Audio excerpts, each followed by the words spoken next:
भारत माता की जय वंदे मातरम म्हणत या शरद ठिकाणी पवारांचं ट्विट येते आपल्यापर्यंत. बघूयात शरद पवार यांनी काय ट्विट केलेलं आहे.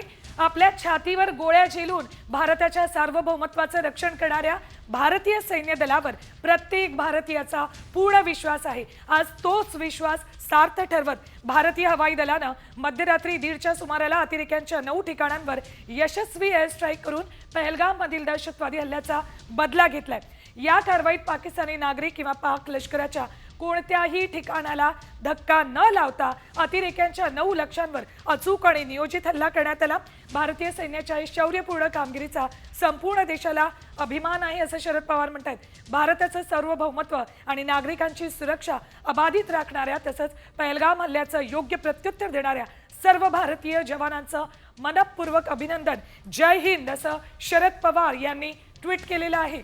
निश्चितच शरद पवार यांचं हे ट्विट अतिशय महत्त्वाचं आणि बोलकं म्हणावं लागणार आहे. त्यांनी कौतुक सुद्धा केलेलं आहे. आणि याआधी आपण बघितलेलं होतं भारताचे माजी संरक्षण मंत्री असलेले शरद पवार यांचं हे जे ट्विट आहे ते निश्चितच अतिशय महत्त्वाचं आहे. जर केंद्र सरकार काही महत्त्वाची पावलं उचलणार असेल तर आमचा केंद्र सरकारला पूर्ण पाठिंबा आहे, अशा प्रकारची प्रतिक्रिया या आधी सुद्धा समोर आलेली होती. आणि त्यानंतर आता शरद पवार यांनी या कामगिरीचं कौतुक केलेलं आहे. मध्यरात्री 1 ते 1:30 दरम्यान ही जी कारवाई झालेली आहे त्याचं खरं तर त्यांनी कौतुक केलेलं आहे आणि भारतीय सैन्याचं अभिनंदन सुद्धा करत जय हिंदचा नारा त्यांनी लगावला.